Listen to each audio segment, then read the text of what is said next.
गांव में चुड़ैल आदमियों को उठाकर ले जाने लगी, जिसके डर से गांव वालों ने घर से बाहर निकलना ही बंद कर दिया। चुड़ैल को शिकार न मिलने पर उसने एक सुंदर औरत का रूप ले लिया और रेहड़ी पर डोसे लेकर पूरे गांव में घूमने लगी। अब कैसे बचोगे मुझसे? फिर चुड़ैल आवाजें लगाने लगती है। डोसा ले लो डोसा, डोसे वाली, डोसा ले लो डोसा। अरे ये हमारे गांव में डोसा बेचने वाली आने लगी क्या? है जी, इससे पहले तो कभी इस गांव में नहीं देखा इसे। चुड़ैल ने नहीं पकड़ा क्या इसे? अरे वो औरत है, और चुड़ैल तो सिर्फ आदमियों को ही पकड़ रही है ना। इतनी सुंदर औरत को तो चुड़ैल बिल्कुल नहीं पकड़ने वाली। क्या क्या कहा? सुंदर? आज तक तुमने मेरी तो इतनी तारीफ नहीं की। अरे मैं तो ऐसे ही कह रहा था। रीमा, तुम गुस्सा क्यों होती हो? चलो आज तुम्हें डोसा खिलाता हूँ, आओ चलो। मुझे नहीं खाना, तुम ही जाओ, मैं घर पर ही ठीक हूँ। ओहो ठीक है, मैं जाता हूँ। अरे डोसे वाली, जरा डोसा तो खिलाओ। लेकिन एक बात बताओ, तुम्हें पहले तो कभी नहीं देखा इस गाँव में। तुम क्या नई हो?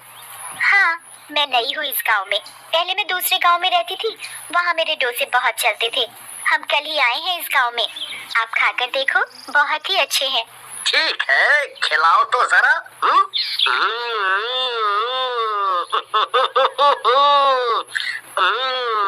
वाह वाह वाह वाह वाह, मजा आ गया। ये तो बहुत ही स्वाद है। फिर वो खाकर अपने घर चला जाता है और ऐसे ही चुड़ैल रोज आने लगती है। सारे गांव में उसका सांभर डोसा बहुत ही पसंद किया जाने लगता है और गांव वाले फिर से घर से बाहर निकलना शुरू कर देते हैं। अब तो इन गांव वालों को मुझ पर विश्वास होने लगा है और चुड़ैल के बारे में ये सब भूल चुके। अब मैं अपना शिकार करना शुरू कर सकती हूँ। अगले दिन चुड़ैल फिर से औरत का रूप ले लेती है। डोसे वाली, डोसे, डोसे वाली। अरे रीमा बहन, वो देखो आगे डोसे वाली, चलो खाते हैं। नहीं, मेरा गला आज खराब है, तुम मेरे पतिदेव को ले जाओ आज खाने के लिए।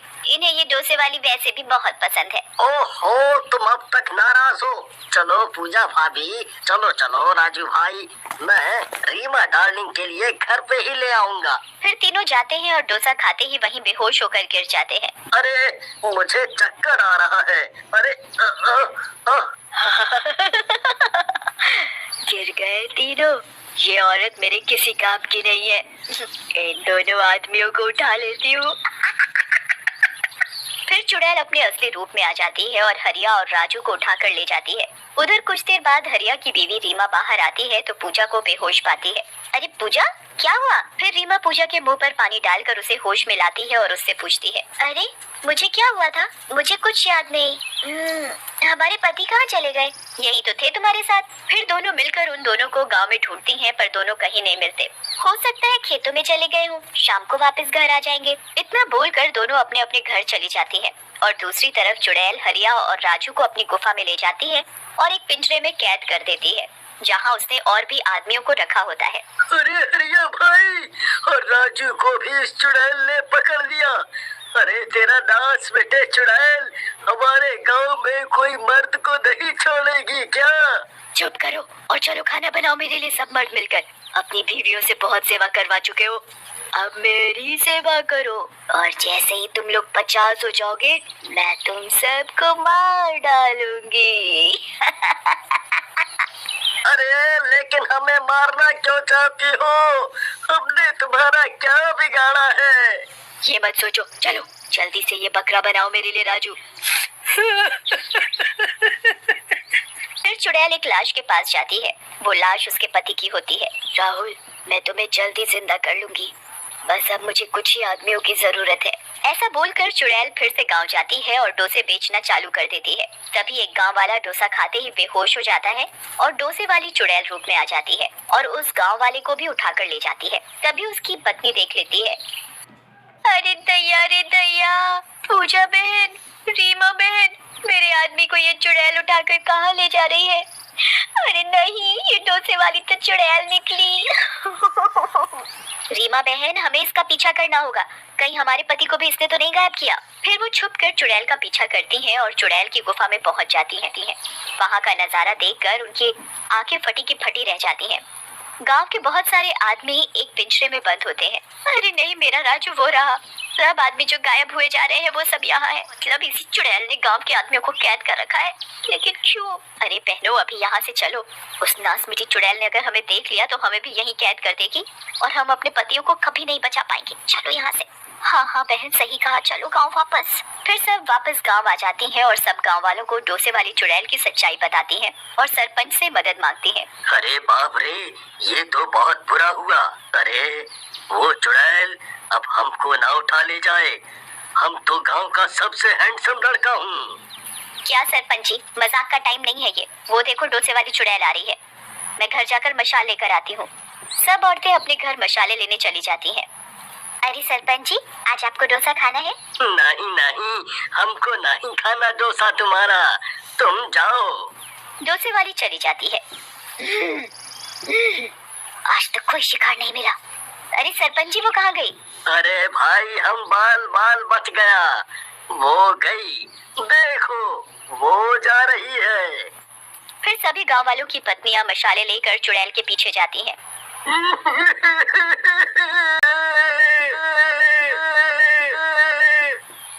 अजी सुनते हो? देखो, हम आ गए हैं। हम तुम सबको बचा ले जाएंगे। तभी शोर सुनकर चुड़ैल वहां आ जाती है। तो तुम्हें मेरी असलियत का पता चल ही गया। डोसे वाली चुड़ैल रूप में होती है, उसे बहुत गुस्सा आ रहा होता है। चलो अच्छा है, तुम औरतों के सामने मैं अपने पति को जिंदा करूंगी।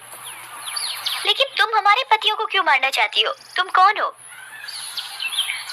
रीमा, मेरी बहन तुम। वो देखो, मेरे पति की लाश तुम्हारे पतियों की बलि चढ़ाकर अपने पति को जिंदा करूंगी। रीमा जैसे ही उस लाश के पास जाती है। तुमने मुझे बहन क्यों कहा? अरे राहुल, ये तो राहुल की लाश है। तुम कविता हो? हाँ रीमा, मेरी बहन कविता। ये सब क्या हो गया? तुम मर कैसे गई? तुम तो राहुल से शादी करके शहर गई और ये हरिया मेरे पति हैं। तुम मेरे पति को मारकर अपने पति को जिंदा करना चाहती हो? मरा हुआ इंसान कभी जिंदा नहीं होता मेरी बहन। चुड़ैल रोते हुए रीमा के गले लग जाती है। हाँ रीमा, तुमने सही कहा। मुझे नहीं पता था हरिया तुम्हारे पति है। तुम्हें हमने कितना ढूंढा, फिर माँ बाबा ने मेरी शादी हरिया से कर दी। मेरा एक्सीडेंट हो गया था जिसमें हम दोनों मर गए।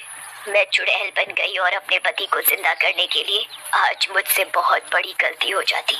मैं अनजाने में अपनी बहन का ही सुहाग उजाड़ देती। मुझे माफ कर दो मेरी बहन, मुझे माफ कर दो। तुम्हारे साथ बहुत बुरा हुआ।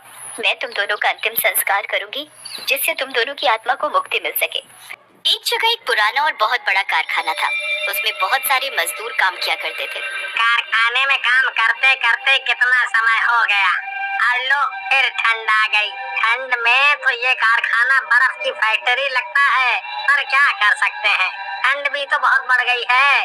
क्यों नहीं कर सकते? हम मालिक को बोलकर फैक्ट्री में हीटर के लिए कह सकते हैं कि यहाँ हीटर लगवा दीजिए। हम लोगों को बहुत परेशानी होती है, बहुत ठंड लगती है। हाँ, मुझे भी लगता है कि इस ठंड में तो हमें उनसे ये बात बोलनी ही पड़ेगी। ये तीनों खड़े होकर बात कर ही रहे होते हैं कि तभी मालिक आ जाते हैं और अपने ऑफिस में चले जाते हैं। उनके पीछे पीछे ये लोग भी उनके ऑफिस में चले जाते हैं। सर, क्या हम लोग अंदर आ सकते हैं? हाँ हाँ, आप लोग अंदर आ सकते हैं। बोलिए, क्या बात है? सर, हम ये बोलना चाह रहे थे कि इस बार की ठंड बहुत ज्यादा हो रही है ना? तो क्या आप हमारी सुविधा के लिए कारखाने में हीटर लगवा सकते हैं? अगर आप हीटर लगवा देंगे सर, तो हमें काम करने में बहुत आसानी होगी।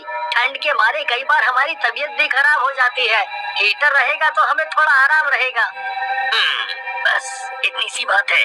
तुम लोग मुझे पहले ये बात बता देते, मैं पहले ही कुछ इंतजाम कर देता। छोड़ो, मैंने ये कारखाना जिससे लिया था उसका बहुत सारा सामान यही रह गया था। उसमें एक हीटर भी था। तुम लोग उसको निकाल कर चालू करके देखो, हो सकता है वो ठीक हो, और नहीं तो मैं नया लाने का इंतजाम करूंगा। ठीक है सर, हम वो निकाल कर चेक कर लेते हैं। वो लोग उस कमरे में जाते हैं जहाँ सारा सामान रखा होता है। वहीं पर उनको एक बड़ा हीटर मिलता है। वो लोग उसे बाहर लाते हैं और चालू करते हैं। ये हीटर तुमको कहाँ से मिला? तुम लोगों ने मालिक से पूछा भी है या यूं ही ले आए? और ये खटारा चलता भी है कि ऐसे ही बस मेहनत करवा रहा है? हम लोगों को सर ने ही बोला है कि निकाल कर इसको चेक कर लो, ठीक हुआ तो ठीक है, नहीं तो वो नया मंगवा देंगे। बस इसीलिए इसकी साफ सफाई कर रहे हैं ताकि इसको चेक कर सकें। हाँ, अगर ये चालू हो जाता है तो कितना अच्छा होगा।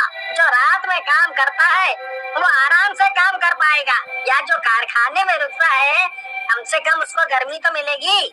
लाओ उसकी तार इधर दो, मैं उसे बिजली से जोड़ता हूँ। सुरेश उसे बिजली से जोड़ देता है और वो हीटर चालू हो जाता है।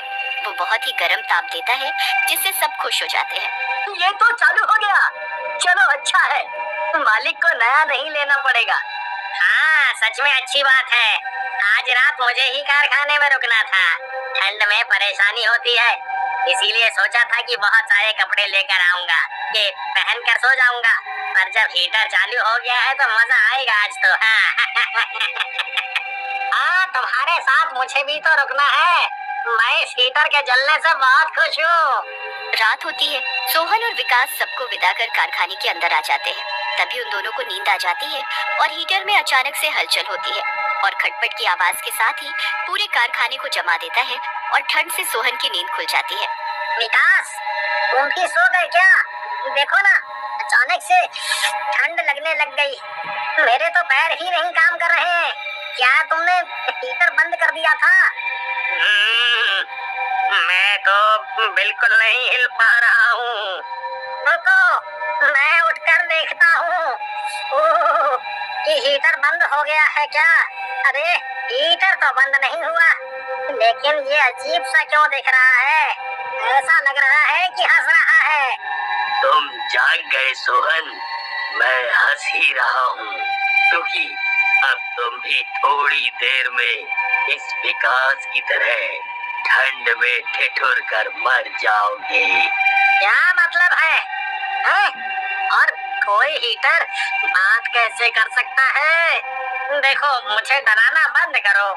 मैं डरा नहीं रहा, मैं सही बात बोल रहा हूँ। तुम्हें क्या लगता है पहले वाला मालिक मुझे यहाँ पर छोड़कर क्यों गया था? क्योंकि मैं दिखने में तो एक हीटर हूँ, लेकिन लोगों को ठंड में जमा कर उनकी गर्मी छीन लेता हूँ और उन्हें मार देता हूँ। अब विकास के बाद तुम्हारी बारी है।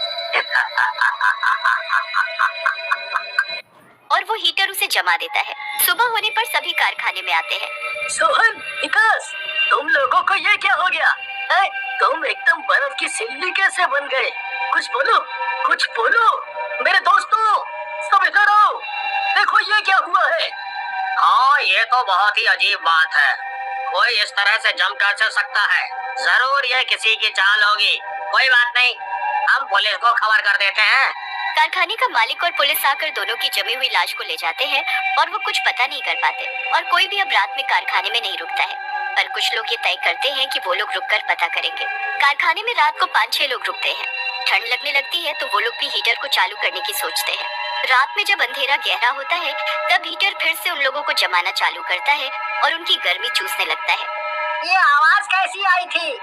कौन सी आवाज? खटखट की क्या? शायद हीटर में कुछ गड़बड़ हो गई हो। हीटर चालू है, पर लग रहा है जैसे मेरे पैर जम गए हैं। ये तो मेरे साथ भी हो रहा है। मैं भी अपने पैरों को हिला तक नहीं पा रहा और बहुत ही ठंड लग रही है। मेरे पैर जम गए हैं। सब एक साथ नजर घुमाकर हीटर को देखते हैं। तभी उन्हें भूतिया हंसी सुनाई देती है। तुम लोगों को सिर्फ लग रहा है, पर मैं तो वाकई में हंस रहा हूँ और अब तक तो मैं रमन को मार भी चुका हूँ। तुम सब एक बार रमन को तो देखो, वो पूरी तरह कैसे जम गया है और अब तुम सब की एक एक कर बारी है। क्या मतलब कि हम सबकी बारी है? क्या तुम एक हीटर नहीं हो? तुम तुम कौन हो और हम सबको क्यों मारना चाहते हो? क्या तुम कोई बुरी आत्मा हो तो हम सबको मारना चाहती है? तुम लोगों ने सही पहचाना। मैं एक भूतिया हीटर हूँ जो तुम्हारी गर्मी लेकर खुद को ताकत देता हूँ और लोगों को उनकी गर्मी छीन कर जमा देता हूँ। रमन, रमन, रमन, तुम ठीक हो ना? लगता है कि रमन सच में मारा गया। ये पूरी तरह से जम गया है। अभी मैं हीटर को सबक सिखाता हूँ। मैं इसको बिजली से ही दूर कर देता हूँ। अब देखता हूँ ये किस तरह काम करता है। और वो हीटर को बिजली से दूर कर देता है। हीटर बंद हो जाता है। मैंने तुम्हारा क्या बिगाड़ा है? मैंने तो तुम्हें निकाला भी नहीं है। मुझे मत मारो, मेरे बाल बच्चे हैं। अब जो भी हो तुम भी जमोगे। सुरेश और रोहन छुप जाते हैं जब वो पवन को जमा रहा होता है। ओहो, थोड़ी देर शांति बनाए रखो। मेरे दिमाग में एक तरकीब आ रही है। क्यों न हम इसे पानी डालकर ठंडा कर दें ताकि ये भी खराब हो जाए। तुम लोग कहाँ छुप गए हो? आओ, आओ, मुझे अपनी गर्मी दो। ये कैसा रहा ठंडे पानी का असर? ये तुम क्या कर रहे हो? मेरे ट्यूब खराब हो जाएंगे। मुझ में जंग लग जाएगी। ऐसा मत करो, ऐसा मत करो। इसका मतलब सुरेश सही बोल रहा था। तुम्हें इसी तरह से खत्म किया जा सकता है। नहीं, नहीं, तुम लोग मेरे साथ ऐसा मत करो। मैं यहाँ से चला जाऊंगा। मैं अब किसी को नहीं मारूंगा, पर मुझे ऐसे ही रहने दो। क्या कह रहे हो कि तुम किसी के साथ ऐसा नहीं करोगे? हमें पता है कि अगर हम तुम्हें छोड़ दें तो तुम हमारे साथ भी यही करोगे। इसीलिए हम तुम्हें नहीं छोड़ सकते। भूतिया हीटर से कर की आवाज आने लगती है और वो शांत हो जाता है। ये शांत हो गया? क्या ये खत्म हो चुका है? कहीं फिर से चालू तो नहीं हो जाएगा ना? अब हम लोग इस पर ज्यादा भरोसा नहीं कर सकते। चलो इसे उस मशीन में दबाकर तोड़ देते हैं। और वो लोग क्रैश